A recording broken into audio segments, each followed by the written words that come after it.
하나님의 말씀 보시겠습니다. 시편입니다. 시편 23편 1절에서 3절의 말씀입니다. 여호와는 나의 목자시니 내게 부족함이 없으리로다. 그가 나를 푸른 불밭에 누이시며 쉴만한 물가로 인도하시는도다. 내 영혼을 소생시키시고 자기 이름을 위하여 의의 길로 인도하시는도다. 아멘. 오늘 이 말씀 가지고 보증으로 우리에게 주신 예수의 이름이라는 말씀의 제목으로 함께 우리에게 주시는 말씀을 통하여 은혜 받고자 합니다. 지난주에도 이 본문 가지고 함께 우리가 말씀을 나눴고요. 지난주에는 우리 목자 되신 예수 그리스도, 하나님이 우리 목자 되시고 예수 그리스도께서 우리 목자 되실 때 우리에게는 절대로 부족함이 없다. 그러니까 다윗이 부족함이 없으리로라는 그 단어, 로라는 그 단어를 사용했을 때에는 하나님이 나의 목자이실 때 지금 나는 부족하지만, 지금 나는 어려운 상황 속에 있지만 절대로 하나님 앞에서 나는 부족함이 없다라고 나타내기 위해서 그 강한 부정사의 로를 사용해서 하나님 우리 목자 되실 때 우리에게 어떤 이렇게 하시는가를 우리가 보았습니다. 그래서요, 지금 우리는 많은 것이 부족하죠. 물질도 부족하고 건강도 부족하고 많은 것이 부족한 시대를 살고 있죠.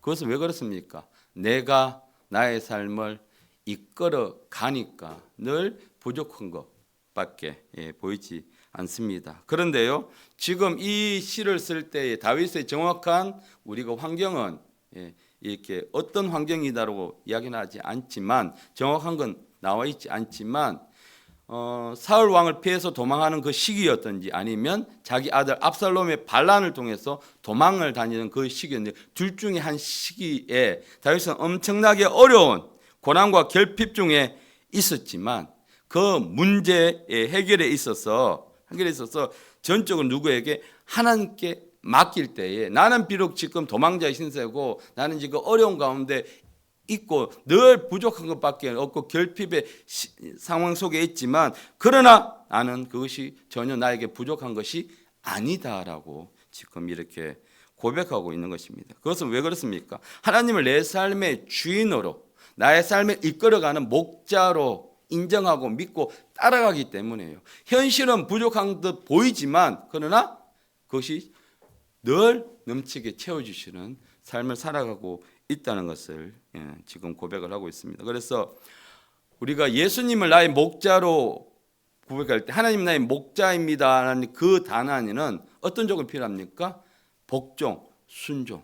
무조건 내가 양이 목자를 믿고 따라가는 이 조건이 필요합니다. 그럴 때에 뭐하다? 나에게 부족함이 절대로 없다라는 그런 것이죠. 그래서 우리가 중요한 것은 하나님이 공급해 주시는 것이 가장 최상의 것임을 우리는 믿고 무조건 받아들인다는 것. 이것이 바로 우리 양된 우리의 자세인 것입니다. 양이 목자가 여기서 푸른 풀밭과 쉴만한 물가로 갔는데, 나는 이 풀들 중에 내가 먹을 만한 게 없어, 나는 이 풀은 싫어해 라고 한다면요, 그렇죠? 그거는 양의 바른 자세가 아니죠. 목자가 공급해 주는 것은 가장 최선의 것이기 때문에 내 욕심을 버리고 무조건 믿고 나가는 것이 바로 우리의 자세인 것입니다. 우리가 오늘 볼 것은요, 바로 3절입니다. 우리가 집중해서 볼 것은 바로 3절인데, 3절에서 가장 핵심적인 구절은 바로 이겁니다. 자기 이름을 위하여. 저도 이 설교를 많이 했습니다만, 아이들과도 많이 나누었습니다만은, 저도 이 오늘 자기 이름을 위하여 이 부분을 하나님께서 핵심 구절로 보여지게 해주셨습니다. 그러니까 내 영혼을 소생시키는 것, 앞에 보면 내 영혼을 소생시키시고 자기 이름을 위하여 의의 길로 인도하시는도다. 그러니까 내 영혼을 소생시키시는 것도 자기 이름을 위하여, 또 우리를 의의 길로 인도하시는 것도 뭐다? 자기 이름을 위하여 하는 것이다 하는 것이죠.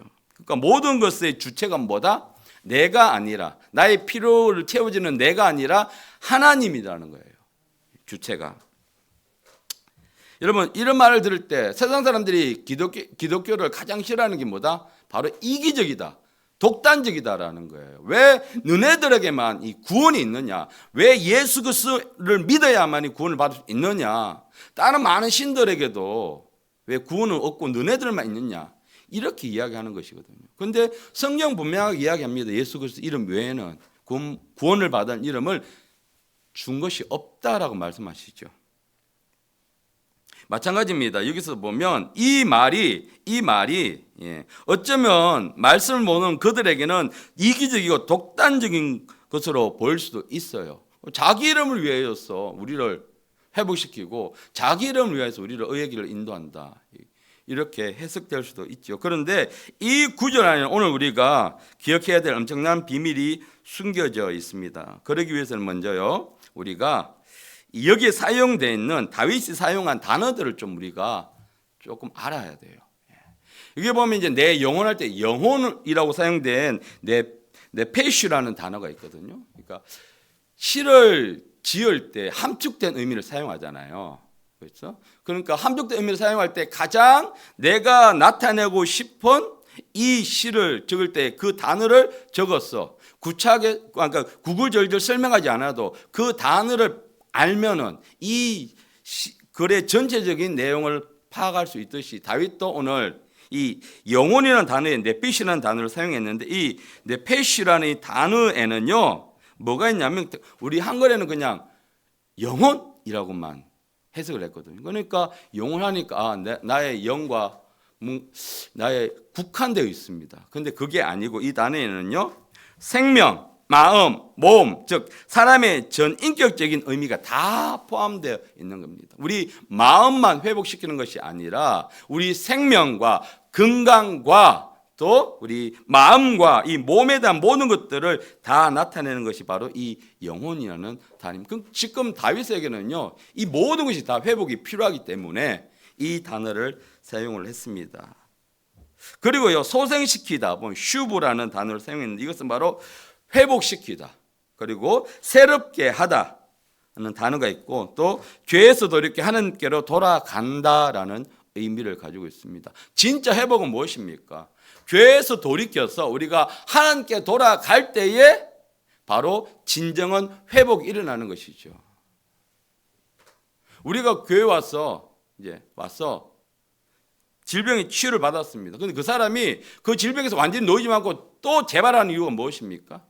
그가 죄에서 돌이키지 않았기 때문인 거예요. 내가 단순히 와서 그 질병에 대한 치유만 받으니까 그 질병에 대해서 좀 지나고 나면 다시 예전 상태로 돌아가는 이유가 그 죄된 삶에서 돌이키지 못하고 늘 가지고 있으니까 그 원수의 통로가 된다는 것이에요. 그래서 이 회복시킨다는 것은 죄에서 돌이켜서 하나님께 완전히 돌아간다는 의미를 가지고 있습니다. 그럴 때에 진정 회복이 있다라는 의미가 내포되어 있습니다. 그래서 양이 목자의 인도로요 푸른 풀밭과 쉴만한 물가로 인도함을 받아서 그의 쉼을 받고 그가 회복되는 것처럼 이 지금 연약해질 대로 연약해진 이 다윗이 하나님이 주시는 환경이 주는 또 어떤 사람이 주는 것이 아니라 하나님이 주시는 것으로 공급받아서 안식하게 됨으로써요 뭐다? 영육 간의 완전한 회복이 일어난다는 의미가 있는 것이 바로 이 소생이 되다는 의미입니다. 그러니까 지금 다윗은요 도망자의 신세예요. 이게 사울 왕에게 쫓겨서 가던 그 유대 광야의 생활이든 아니면 자기가 왕으로 있다가 지금 자기 아들 압살롬의 반역으로 반란으로 인해서 왕궁에 쫓겨나서 도망자의 신세되던 지금 다윗은 실제적으로 이 몸과 마음이 지칠 대로 지쳐 있죠. 사실 더 많이 지치는 것은 자기 아들한테 배신을 당해서 쫓겨다니는 거. 이게 마음적으로 더 타격이 심한 것이죠. 지금 그 상태입니다. 여러분 혹시 우리 가운데 이 다윗처럼 어떤 문제 때문에 많이 지쳐 있습니까? 아니면 오랫동안 우리가 기도했는데 하나님은 그 문제가 해결되지 않는 것처럼 보여서 기도를 하는데 내가 그것이 잘 믿어지지 않는 상태에 있습니까? 여러분 야고보서에는요 믿음의 신원은 인내가 필요하다라고 이야기를 하고 있습니다. 여러분, 우리가 쉽게 얻으면요 소중하게 생각하지 않습니다. 제가 이제 뭐 스마트폰이 돼서 이제 새 걸로 딱 구입을 하면 딱 유효기한이 딱 일주일입니다. 일주일까지는 모시고 있습니다. 스마트폰이 떨어지면 안 되고 어디 흠집 나면 안 되고 튼튼한 케이스를 만들어서 딱 모시고 있는데 딱 일주일 지나고 나면 이제 막 방치를 합니다. 그것이 딱 일주일입니다. 왜냐하면요 쉽게 얻을 수 있으니까. 이게 고장 나면 또 다른 거 사면 되니까 너무나 쉽게 비싸지만 요즘 한 200만 원 하지만 그게 우리 체감상으로 내가 200만 원 주고 산다는 느낌이 안 나지 않습니까? 그러니까 쉽게 얻을 수 있기 때문에 너무나 쉽게 방치를 하는 것이죠. 이것이 대부분의 사람이 가지고 있는 모습입니다. 그래서 쉽게 얻으면 소중하게 생각하지 않습니다. 또는 우리가 어떤 문제가 쉽게 해결되면 그때는 감사하지만 감사가 오래 가지 않고요. 다시 또 예전으로 돌아가는데 그런 분들을 많이 경험을 했습니다. 그것이 사람이 가지고 있는 한계입니다. 자, 여러분, 우리 대부분의 사람은 다 똑같습니다. 그래서요, 실현이 필요하고 실현에는 인내가 필요하다고 이야기를 하고 있습니다. 야고보서 1장 3절 읽겠습니다. 이는 너희 믿음의 실현이 인내를 만들어내는 줄을 너희가 알미라. 그러니까 믿음의 실현을 통해서 뭐가 만들어진다? 인내가 만들어진다는 거예요. 그러면 자, 인내가 만들어지면 어떻게 된다고요? 4절 읽겠습니다. 인내를 온전히 이루라. 이는 너희로 온전하고 구비하여 조금 더 부족함이 없게 하려 함이라. 지금 내가 오래 기도하고 있는데 응답이 없고 풀어지지 않는 것처럼 보이면요, 그 사람에게 하나님이 요구하시는 건 무엇입니까? 인내라는 거예요. 인내를 온전하게 이루라고 하는데 그것은 무엇입니까? 너희가 온전하고 어떻게 영적으로 하나님이 쓸 만큼 성숙하고 또 영적으로 그것에 조금도 부족함이 없이, 즉 하나님이 이 사람을 사용해야 되는데 다윗을 사용해야 되는데 다윗에게 그런 신호를 주신 이유가 무엇입니까? 하나님은 다윗을 사용하기를 원하십니다. 그랬어요. 하나님은 다윗을 통해서 그런 인내를 만들게 하시고 또 하나님의 사람으로 다윗을 세우기 위해서, 그래서 하나님의 사람으로 우리들을 세우기 위해서요, 하나님은 우리에게 이런 믿음의 신을 주시고 그 신을 통해서 뭘 만들게 하신다? 인내를 만들게 하신다. 쉽게 얻으면 우리가 뭐합니까? 스마트폰을 쉽게 얻으니까 그 비싼 걸 아무렇게나 않게 취급하는 것처럼 우리 하나님의 사람이 시련 가운데 있을 때 하나님을 찾다가 제대로 세워지지 않으면 또 예전으로 돌아가게 되는 것이죠. 여러분, 인내가 무엇입니까? 바로 하나님의 약속을 신뢰하고 끝까지 버티고 이겨내는 적극적인 태도입니다. 어떤 상황이 오더라도 하나님의 약속의 말씀을 끝까지 신뢰하는 거예요. 내가 지금 이런 어려운 상황이고 도망자 신세에 있다 할지라도 하나님은 반드시 나를 기름 부어주시기 때문에 다윗은요, 하나님 나를 반드시 세우신다라는 그런 믿음에 있었기 때문에요. 그것이 바로 인내인 것이죠. 그래서 인내하면 먼저 영적으로 성숙하고 하나님께 사용하기에 조금도 부족함이 없는 상태로 세워진다는 거예요. 쉽게 세워진 사람은 쉽게 무너집니다. 조금만 연단이 오거나 시련이 있게 되면 쉽게 무너집니다. 그런 사람은 하나님이 제대로 사용할 수가 없습니다. 사람도 마찬가지죠. 내가 누군가를 맡겨서 어떤 일을 시킬 때 이 사람을 볼 때 이 사람이 이 일을 제대로 할 수 있는지를 보는 것은 너무나 중요하죠. 그래서 믿음의 사람에게는요 반드시 인내가 필요합니다. 표준 세번역으로 우리 4절 다시 한 번 더 보겠습니다. 여러분은 인내력을 충분히 발휘하여 조금 더 부족함이 없이 완전하고 성숙한 사람이 되십시오. 조금 더 이해가 쉽죠. 인내력을 충분히 발휘하여서 어떤 일, 하나님 일을 할 때, 또 우리가 삶을 살아갈 때 조금 더 부족함이 없이 완전하고 성숙한 사람이 되십시오. 그것이 바로 인내인 것입니다.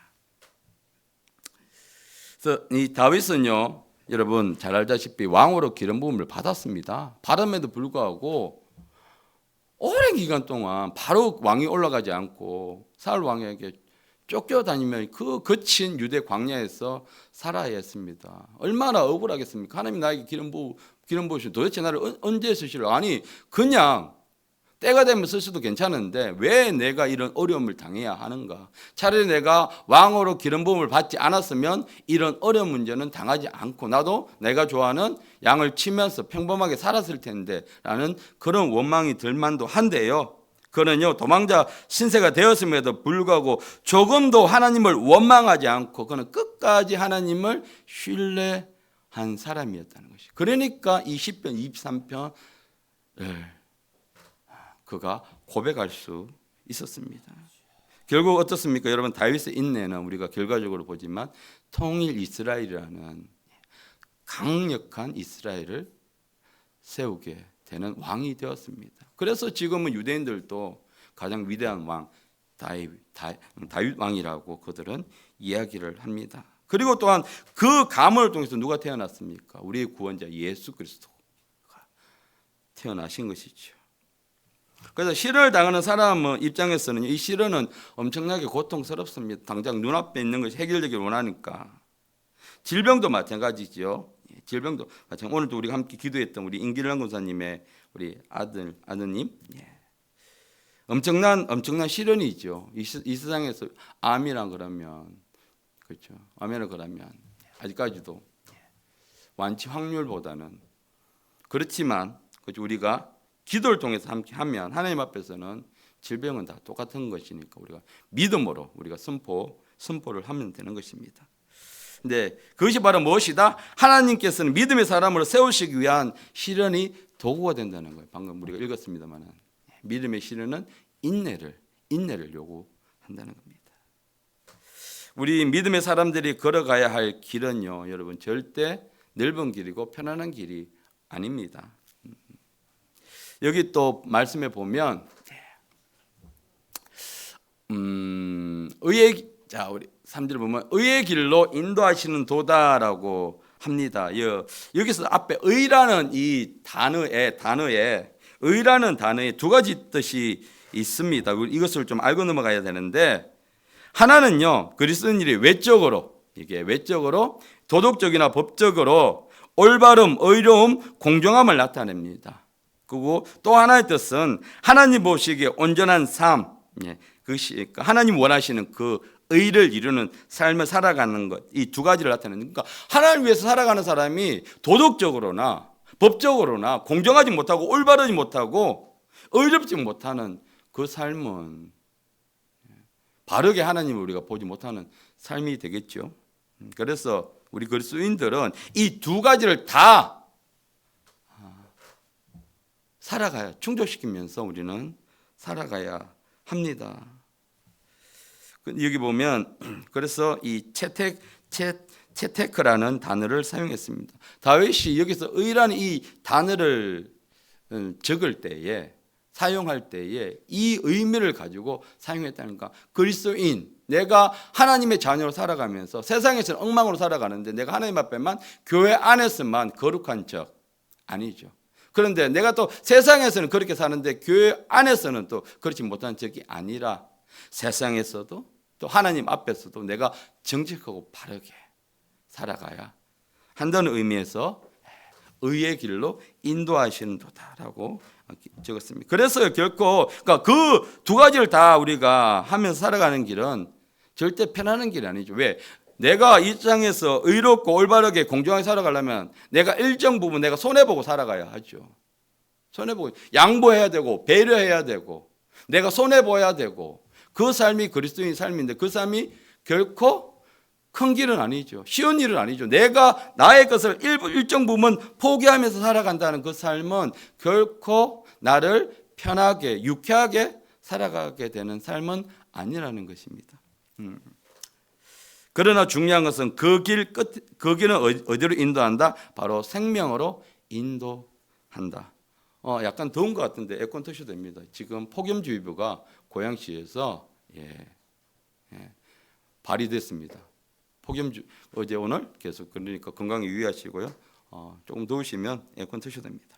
자, 그래서 생명을 인도한 마태복음 7장 13절 14절 말씀에 좁은 문으로 들어가라. 생명으로 인도하는 문은 좁고 길이 협착하여 찾는 자가 적음이라. 그러니까 우리를 어떤 길로? 좁은 길로 들어가라는 거예요.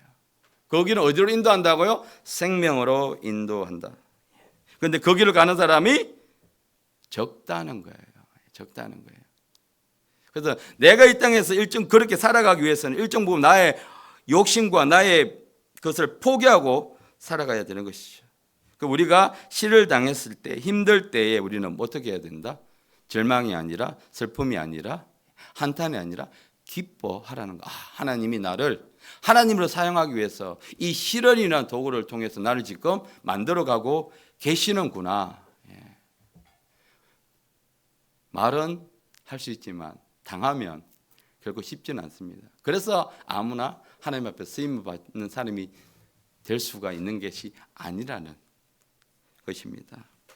내가 진짜 바르게 가고 있구나라는 증거죠. 내가 지금 내 삶이 뭔가 자꾸만 나는 그냥 순탄하게 순적하게 그냥 내가 문제없이 내가 잘 살지도 못 살지도 그냥 순탄하게 살아가기를 원하는 것이 다 우리의 마음이지만 자꾸만 내 삶 속에서 이런 어려운 일들이 생기고 또 기도의 제목들이 자꾸만 생기고 그게 바로 내가 하나님 앞에서 내가 지금 제대로 살아가고 있구나라는 증거가 된다는 것입니다. 문제없는 인생은요, 편하고 넓고 편안한 길입니다. 그 길 끝은 뭐라고요? 13절에 있는데 멸망으로 인도하는 문은 크고 그 길이 넓어 거리로 들어가는 자가 많고 쉽다는 거예요. 타협하고 양보하고 세상에서 그 사람들을 배려한다는 입장에서 내가 일정 부분 타협하고 그렇게 살아가면 두리뭉실해서 살아가면 잘 어울려서 살아가면 편하죠. 내가 말씀을 고집해서 너는 유독 왜 그렇게 튀냐? 그게 아니라 두리뭉실 살아가면 그거 얼마나 편합니까? 그런데 그 문은 어디로 인도한다고요? 우리를 멸망으로 인도하는 문이라는 것입니다.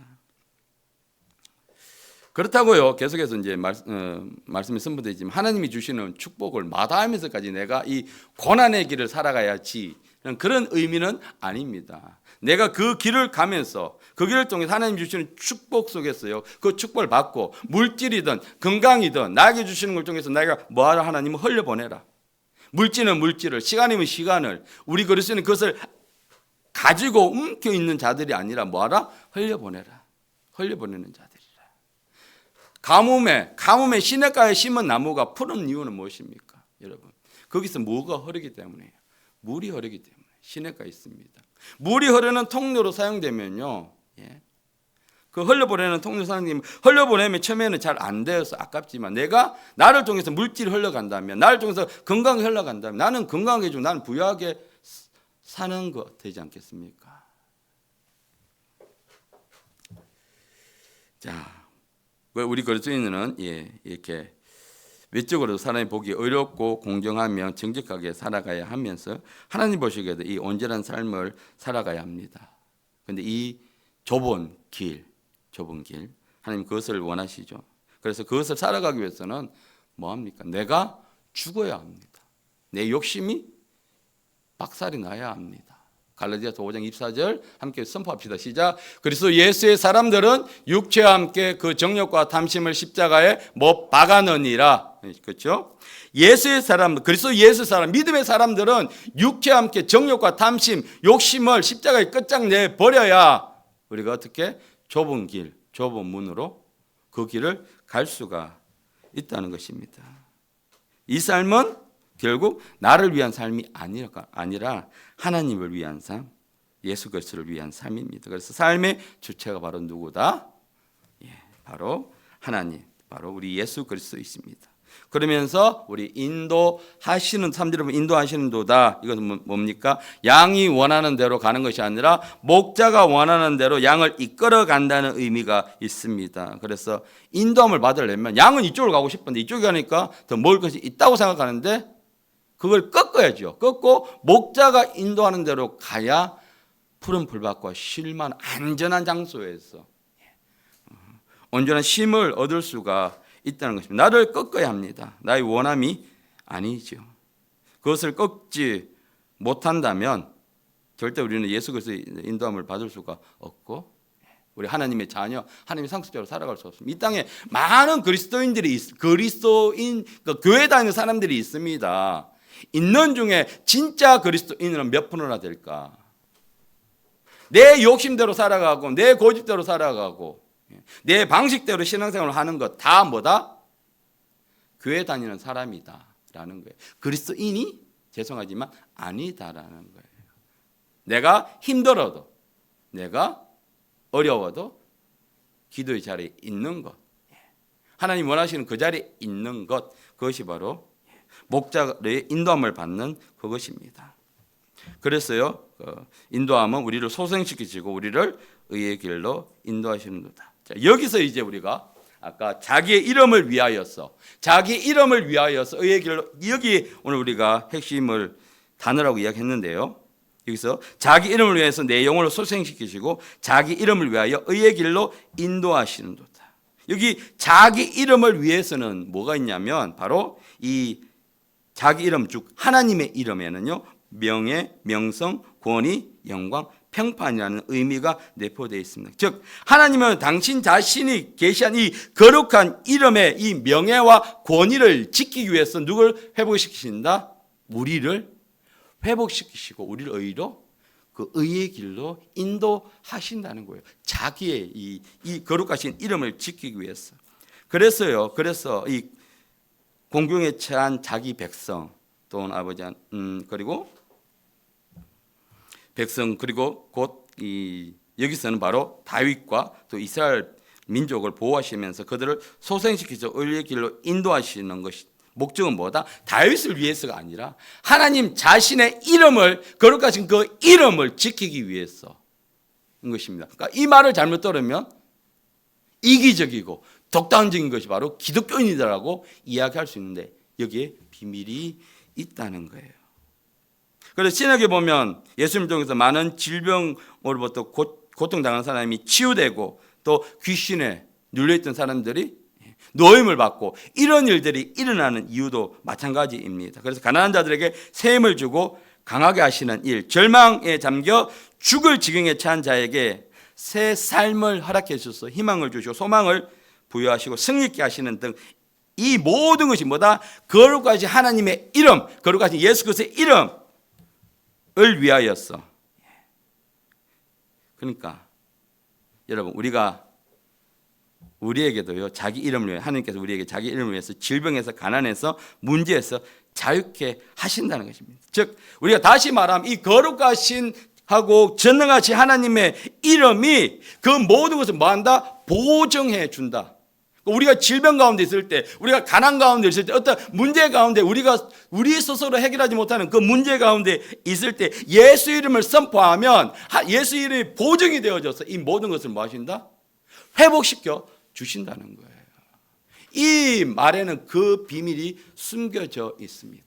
그러니까 내 영혼을 소생시키시고 자기 이름을 위하여 하나님의 그 이름을 내가 선포하면 어떻게 된다? 내 영혼이, 내 몸이, 내 환경이 회복되는 역사가 일어난다는 거예요. 여러분 근데요 이 보증이라는 단어 되게 무서운 단어 아닙니까? 영국 속담에 이런 말이 있습니다. 돈을 빌려주면 돈과 친구를 모두 잃고 보증을 쓰면 재산과 자신을 모두 잃는다 라는 말이 있고요. 그리고 그래서 철학자 탈레스를 통해서 보증 서는 자는 곧 파멸을 사는 자다. 그러니까 보증이 이렇게 부정적인 엄청난 단어가 있습니다. 그래서 절대로 말아 보증 쓰지 말라. 그런데 우리는 예수 이름이 우리에게 뭐가 됩니까? 보증이 된다는 거예요. 예수 이름을 선포하면 우리 가운데 묶여있던 어떤 것도 풀어지고 회복되는 역사가 일어나는데 그것이 바로 우리에게 보증으로 주셨다는 것입니다. 그래서 자기 이름을 위하여 내 영혼을 소생시키신다. 자기 이름을 위하여. 이 말씀이 바로 그 비밀이 숨어져 있습니다. 우리가 예수 이름을 계속 부르면요, 우리 몸과 마음이 환경이 회복됩니다.